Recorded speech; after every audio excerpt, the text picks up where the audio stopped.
नमस्कार दोस्तों, स्वागत है हमारे online session YouTube channel nursing career club में। आज हम आपके लिए लेकर आए हैं पीआरए पेशेंट रिलेशन एसोसिएट की इकाई 17, जिसका नाम है व्यवहारिक कौशल और संचार कौशल, soft skill and communication. Communication का मतलब क्या होता है? हमारे जो भी आइडियाज़ हैं, हमारे जो भी विचार हैं, हम एक दूसरे को बता रहे हैं या उनसे जान रहे हैं। तो एक पीआरए को सॉफ्ट स्किल और कम्युनिकेशन आना बहुत ज़रूरी है, ताकि वो अपने मरीजों और हॉस्पिटलों के बीच में कम्युनिकेशन का साधन बन सके। देखते हैं हमारी कार्यसूची।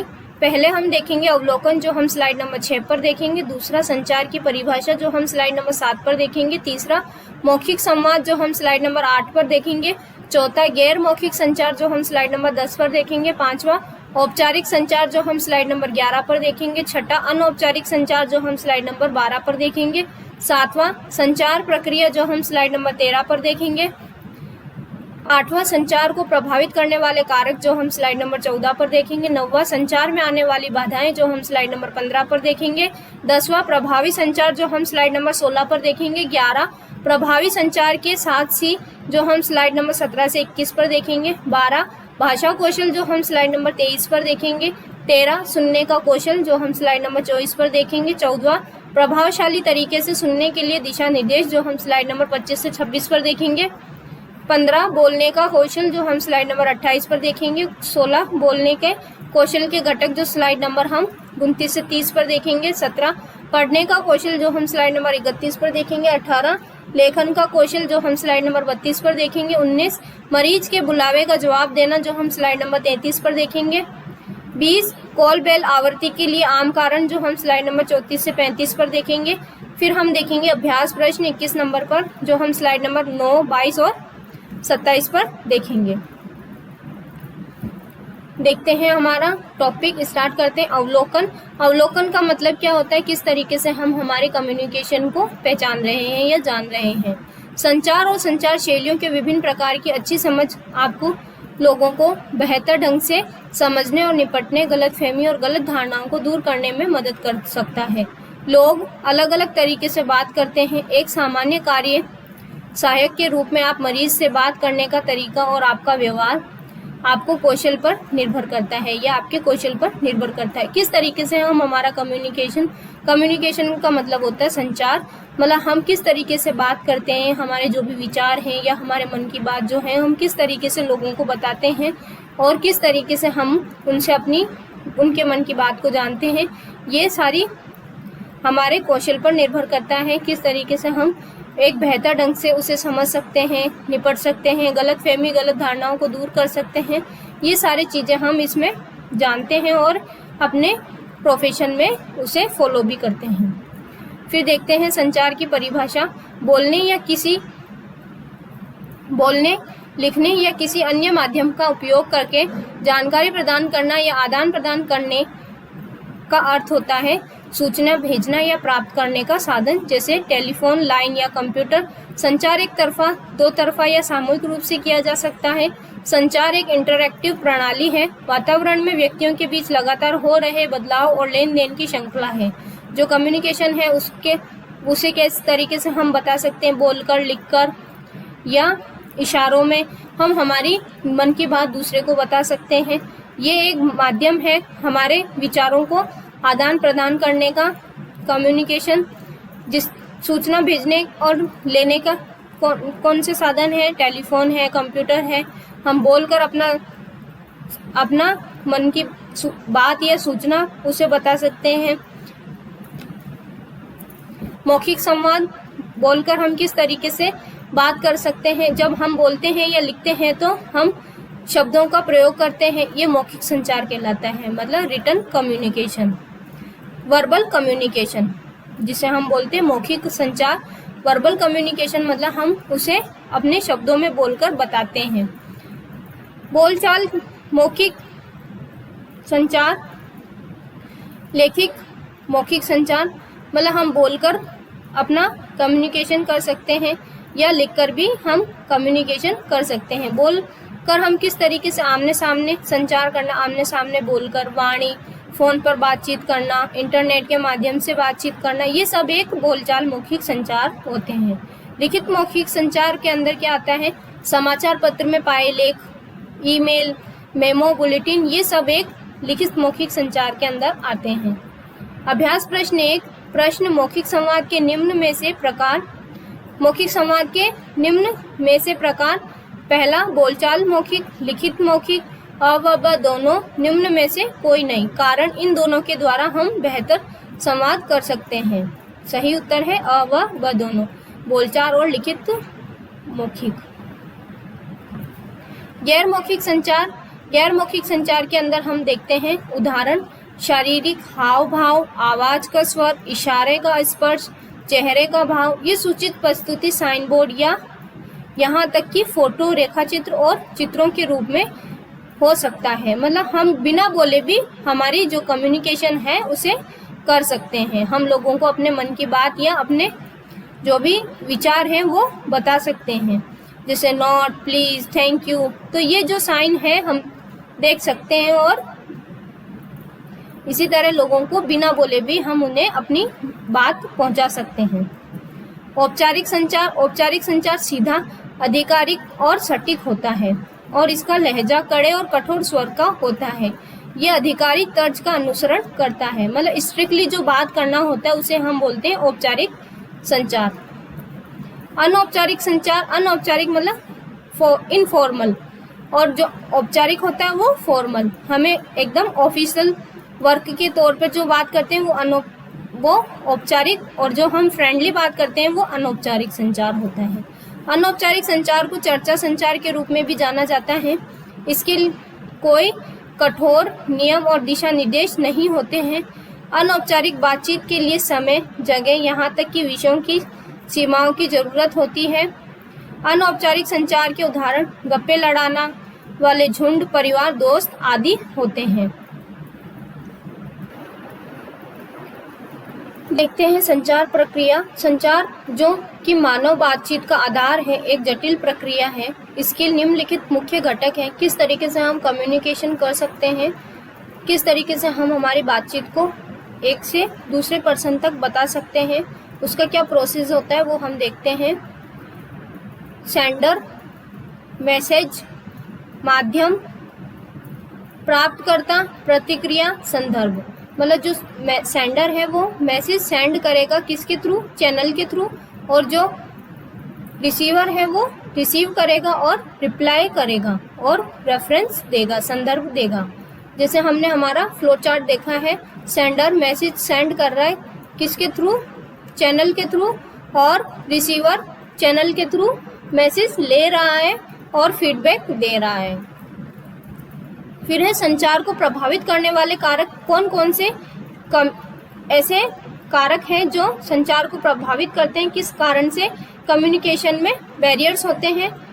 रुख, सामाजिक, संस्कृति या जातीय पृष्ठभूमि, अतीत के अनुभव, विषय का ज्ञान, दूसरे के पारस्परिक धारणा से संबंधित होने की क्षमता, पर्यावरण कारक, भावनात्मक स्थिति। मतलब gender, physical, orientational, personal, ambulatory of words of phrase, individual, linguistic ability, psychological, bypassing, culture, fear of being citizen, criticised और जेंडर। ये सब कारक हैं जो एक कम्युनिकेशन को प्रभावित करते हैं। किस तरीके से कि जैसे एक मेल फीमेल में अच्छा कम्युनिकेशन नहीं होता है फिजिकली, अगर कोई फिजिकली वीक है तो वो अपना कम्युनिकेशन अच्छे से नहीं कर सकता। ऑर्गेनाइजेशनल, किस तरीके से हमें ऑर्गेनाइजेशन में बातचीत करनी है तो वो भी एक संचार को प्रभावित करने वाला कारक हो सकता है। पर्सनल, अगर किसी का अच्छा रिलेशन नहीं है तो वो अपनी बात को बताने में हिचक खाएगा। ठीक है। एम्बुलेटरी ऑफ वर्ड्स और फ्रेज, मतलब कौन से वर्ड्स हमें यूज करने हैं और कौन से यूज नहीं करने हैं। इंडिविजुअल, लैंग्विस्टिक एबिलिटी, मतलब वो किस तरीके से अपनी बात को रख सकता है, इसकी एबिलिटी भी होना जरूरी है। साइकोलॉजिकल, किस तरीके की वो थिंकिंग रखता है। पासिंग, किस तरीके से वो अपनी बातों को बता रहा है। कल्चर, उसकी संस्कृति क्या है, ये भी एक इफेक्ट करता है कम्युनिकेशन को। और फियर ऑफ बीइंग क्रिटिसाइज्ड, यह भी एक कम्युनिकेशन का बैरियर है। संचार में आने वाली बाधाएं कौन कौन सी बाधाएं हैं? शारीरिक बाधाएं, मानसिक बाधाएं, शब्दार्थ बाधाएं, पर्यावरण बाधाएं, सामाजिक पृष्ठभूमि, संगठनात्मक बाधाएं। शारीरिक बाधाएं में मतलब अगर किसी ने सुनने में, अभिव्यक्ति में कठिनाई है तो उसे संचार में बाधाएं आती है, सुनने में प्रॉब्लम होना। मानसिक बाधाएं, बोध, अविश्वास भावना, पक्षपात, अतीत के अनुभव, ये भी कभी कभी पर्सन को कम्युनिकेशन करने में प्रॉब्लम क्रिएट करता है। शब्दार्थ बाधाएं मतलब शब्द जाल, भाषा, किस तरीके से उसे बोलना है, लैंग्वेज प्रॉब्लम। पर्यावरण बाधाएं जैसे शोर, दूरी, भीड़। अगर एक पर्सन अपना मैसेज भेज रहा है और अगले को टाइम पे सुनाई नहीं दे रहा है तो ये भी एक पर्यावरण बाधाएं का एग्जाम्पल है। सामाजिक पृष्ठभूमि, आयु, लिंग आदि। संगठनात्मक बाधाएं, अस्पष्ट योजनाएं, संरचना, सूचना, अधिभार, समय, प्रौद्योगिक स्थिति में अंतर, ये सब एक संचार में आने वाली बाधाएं हैं। प्रभावी संचार, किस तरीके से हम इफेक्टिव कम्युनिकेशन कर सकते हैं? प्रभावी संचार का मतलब है आप कैसे संदेश को पहुंचाते हो जिससे कि वे संदेश व्यक्ति द्वारा ठीक तरह प्राप्त हो और समझा जाए जैसा कि आप चाहते हो। किस तरीके से हम बोल रहे हैं, क्या हमने जो मैसेज सेंड किया है, सेंडर जो मैसेज सेंड कर रहा है तो जो चैनल है वो किस तरीके से जाकर अपने रिसीवर को अपना जो मैसेज है वो देता है, तो ये भी उस पर को प्रभावित करता है। जानकारी के दौर में रोज भारी संख्याओं में संदेश भेजने, प्राप्त करने और संसाधित करने के लिए, लेकिन प्रभावी संचार सिर्फ जानकारी का आदान प्रदान से कहीं अधिक है। इफेक्टिव कम्युनिकेशन जो हमारा कम्युनिकेशन है उसको लेन देन में से भी अधिक मान्य रखता है। फिर हम देखते हैं प्रभावी संचार के साथ से किस तरीके से हमारा जो संचार है वो प्रभावी हो सकता है। एक प्रभावी संचार के लिए 7 C का होना आवश्यक है ताकि हमें संचार में सही और सूचना प्राप्त हो सके। देखते हैं जो हमारा कम्युनिकेशन है वो क्लियर होना चाहिए, कंसाइज होना चाहिए, कॉन्क्रीट होना चाहिए और करेक्ट होना चाहिए और कोहेरेंट और कंप्लीट और कोर्टेनियस होना चाहिए। मतलब जो हम बात बोल रहे हैं, जो हमारा संचार है वो स्पष्ट, संक्षिप्त, ठोस, सही, सुसंगत और पूरा और विनम्रता वाला होना चाहिए। फिर हम देखते हैं प्रभावी संचार स्पष्ट, किस तरीके से स्पष्ट होना चाहिए। जब किसी से बात कर रहे हो अपने संदेश को लेकर स्पष्ट रहें, जो आप उन्हें देना चाहते हैं, जो आप उन्हें बताना चाहते हैं वही बताएं। उदाहरण के लिए बजाय ये कहने की मरीज का हालत ठीक नहीं है, शायद सांस को लेकर कुछ दिक्कत है या पल्स दर के साथ कुछ समस्या है या कोई कारण है, तो मतलब हम घुमा फिरा कर नहीं बोलेंगे, उन्हें सीधा कहेंगे। आप कह सकते हैं कि मरीज की हालत बढ़ी हुई सांस की दर्द के कारण ठीक नहीं है। फिर संक्षिप्त मतलब हम क्लियरली बोलेंगे। अपने संचार को हमेशा छोटा और प्यारा रखें, जैसे कि बजाय ये कहने की हम सोच रहे हैं कि वार्ड 101 में मरीज को चिकित्सा देखभाल प्रदान करें, उन्हें बिस्तर सेटिंग के साथ कुछ समस्या है तो हम इसे सुधारने की जरूरत है, उन्हें सिर के और बेड अधिक ऊंचा सेट करने की जरूरत है। आप ये ना कहकर आप ये कह सकते हैं कि वार्ड 101 मरीज के सिर से बेड ऊंचा करना है। मतलब हम क्लियरली बोलना है, घुमा घुमा के हमें नहीं बोलना है। ठोस विशेष उल्लेख कर जिसे प्राप्त करना है, आपके संदेश को स्पष्ट रूप से समझ सके। मतलब जो हमारा संचार है वो एक ठोस होना चाहिए, हम जो बोल रहे हैं वो एक सही बात बोलनी है हमें। आपका संदेश निश्चित और अर्थपूर्ण होना चाहिए। उदाहरण के लिए वार्ड संख्या 16 में ड्यूटी के लिए ठीक सुबह 6 बजे आना, तो हमें स्ट्रिक्टली ऑर्डर मिला हुआ है। सही, जब आप किसी से संवाद करें तो अपने तथ्यों के प्रति सच्चे शब्दों के प्रयोग करें। उचित शब्दों का प्रयोग करना है, हमेशा उचित शब्दों का प्रयोग करना है। अपने जो तथ्य बोले हैं, जो वर्ड्स बोले, उनके प्रति सच्चा बना रहना है, जिसे प्राप्तकर्ता आसानी से समझ सके। और संवाद के समय तकनीकी शब्दों का प्रयोग करें। फिर सुसंगत, आप अपने शब्दों के साथ जो संवाद करते हैं वे अर्थपूर्ण होना चाहिए। सुनिश्चित करें कि आप अपना जो बात बता रहे हैं तेजी से नहीं दोहराना है, अपने संचार को तार्किक बनाना है। मतलब हम जो बोल रहे हैं वो क्लियर है, तार्किक है। पूर्ण किसी संवाद से पूर्व ये सुनिश्चित करें कि आपका संचार पूर्ण रूप से पूरा होना चाहिए, ताकि जिसे ये संदेश प्राप्त हो वे समझ सके कि उसे क्या करना है।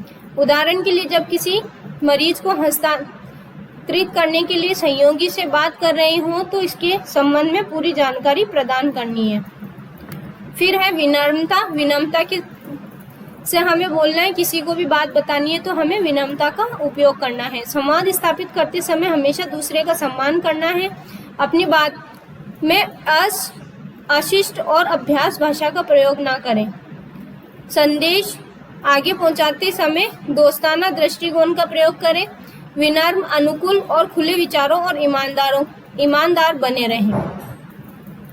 अभ्यास प्रश्न 2, निम्न में से प्रभावी संचार के साथ सी कौन से हैं? स्पष्ट, संक्षिप्त, सही, उपरोक्त सभी। सही उत्तर है उपरोक्त सभी। कारण, इन सारे कारकों द्वारा हम संचार को प्रभावी ढंग से कर सकते हैं।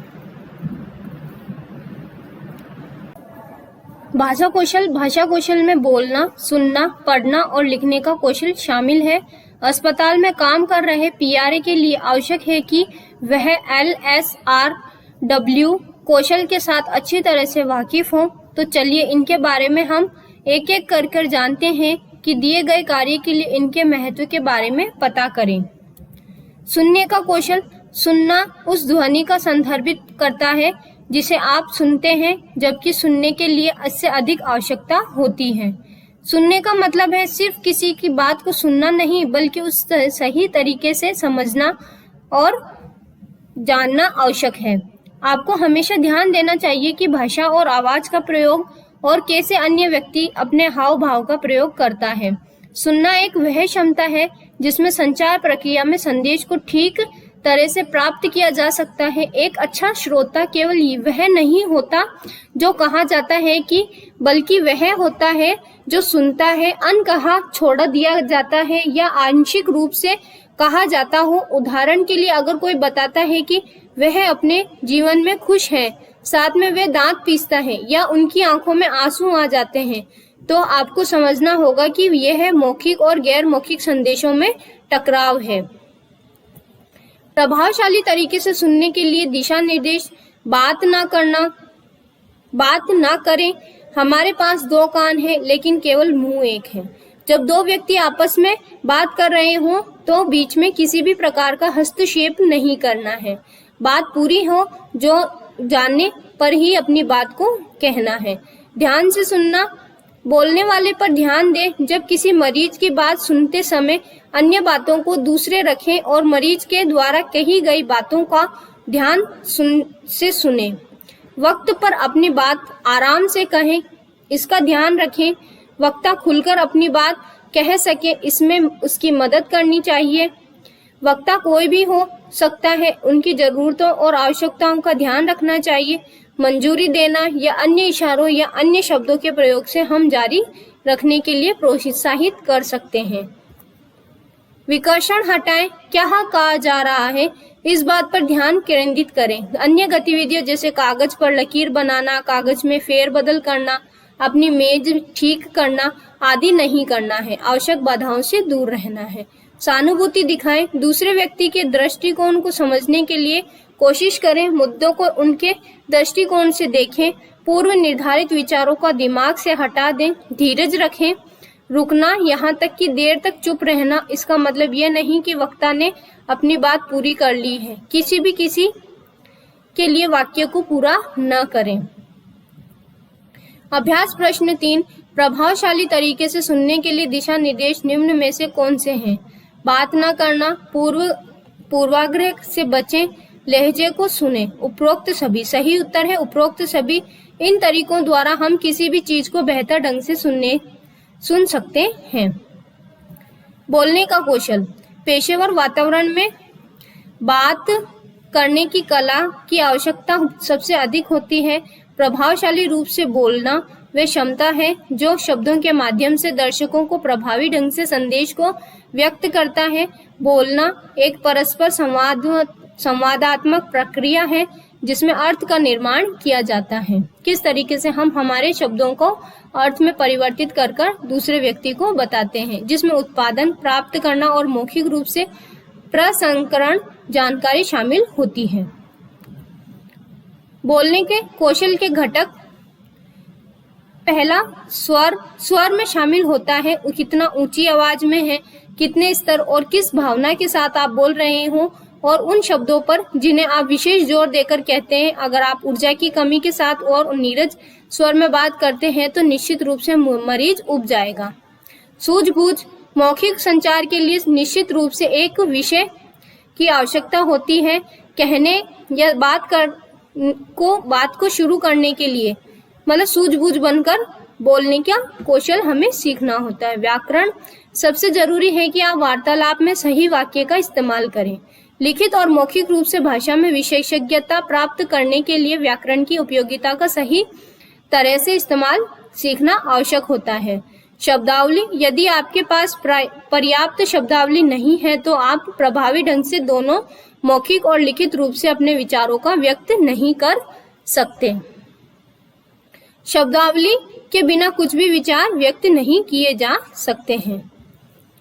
उच्चारण वह तरीका का है जिससे बोलते समय आप अपनी बात को स्पष्ट भाषा में रखें, और उच्चारण उस अध्ययन का ज्ञान है कि कैसे एक विशेष भाषा में शब्दों का स्पष्ट रूप से उत्पादित किया जाता है। जब लोग बोलते हैं, बोलते समय उच्चारण एक महत्वपूर्ण भूमिका निभाता है जो संचार की प्रक्रिया को समझने में आसान बनाता है। प्रवाह को धारा में और सही ढंग से बात करने की क्षमता के रूप में परिभाषित किया जा सकता है। प्रवाह का अर्थ बिना झिझके पुनरावृत्ति और आत्म सुधार की सामान्य गति से बोलना। धारा प्रवाह में महत्वपूर्ण है कि मेरा मतलब, आहा आदि फिर जैसे शब्दों का इस्तेमाल नहीं करना है। पढ़ने का कौशल, प्रभावी ढंग से पढ़ने के लिए लिखित संदेश के छिपे अर्थ को सुलझाने और समझने के कौशल की आवश्यकता होती है। पढ़ना कठिन है, ये व्यक्ति के कौशल को प्रदर्शित करता है जो व्यक्ति की क्षमता और स्वतंत्रता रूप से पढ़ने में सक्षम भी बनाता है। लेखन कौशल, लिखित संचार का वह माध्यम है जिसके द्वारा संचार शब्दों के रूप में होता है। प्रभावी लेखन कौशल के लिए पत्र, ज्ञापन और ईमेल जैसे दस्तावेज होते हैं। हम हमारा जो कम्युनिकेशन है उसे लिखकर भी बता सकते हैं। लिखित संचार मौखिक संचार की तुलना में अधिक महत्वपूर्ण होता है क्योंकि ये एक स्थायी रिकॉर्ड होता है और ये किसी भी समय पर काम में लिया जा सकता है। केवल अभ्यास से लेखन में महारत हासिल की जा सकती है। मरीज को बुलावे का जवाब देना, यह विषय पीआरए द्वारा कॉल बेल का जवाब देने के बारे में है। कॉल बेल का जवाब देने का उद्देश्य ये जांच करना है कि मरीज को किसी चीज की जरूरत है और तुरंत समाधान प्रदान करना है। कॉल बेल का तुरंत जवाब देना मरीज के स्वास्थ्य और समग्र संतुष्टि के लिए महत्वपूर्ण है। अगर हम मरीज की जरूरत को पहले ही समझ जाएं तो हम अपनी पारी में कम रुकावट पाएंगे और मरीज को संतुष्ट भी वृद्धि होगी। कॉल बेल आवृत्ति के लिए आम कारण, किस कारण कॉल बेल की आवृत्ति हो सकती है? 3 प्रमुख कारणों में मरीज कॉल बेल का उपयोग करता है। दैनिक जीवन की जरूरतों के लिए जैसे बाथरूम जाना, पानी के लिए, अतिरिक्त कंबल के लिए, दर्द के बारे में बताना और दर्द निवारक दवा के लिए अनुरोध करना, मॉनिटर के असामान्य शोर के लिए रिपोर्ट करने के लिए। कॉल बेल का जवाब देते हुए पीआरए को निम्न बातों पर विचार करना है। अगर कॉल चिकित्सक के लिए है तो तुरंत नर्स को सूचना दें। अगर गैर चिकित्सक की जरूरत के कॉल में आराम देने के लिए उचित रूप से जवाब दें। किसी भी मामले में पीआरए को शिष्टता और विनम्रता से मरीज की मांगों को पूरा करना है। कॉल बेल की आवृत्ति को कम करने के लिए एक तरीका है, पहली बार में ही कॉल बेल के कारणों को दूर करें। मरीज को जरूरतों को पूरा करने के लिए प्रत्येक 1 घंटे में राउंड करना चाहिए। राउंड लगाने वाला को चाहिए कि उचित कार्यवाही करे, फिर चाहे ये व्यक्ति नर्स हो, प्रमाणिक नर्सिंग सहायक हो या नर्स का सहयोगी हो या नर्सिंग टेक्नीशियन हो। Thank you. आपको हमारा वीडियो पसंद आया होगा, please like, share and subscribe करें।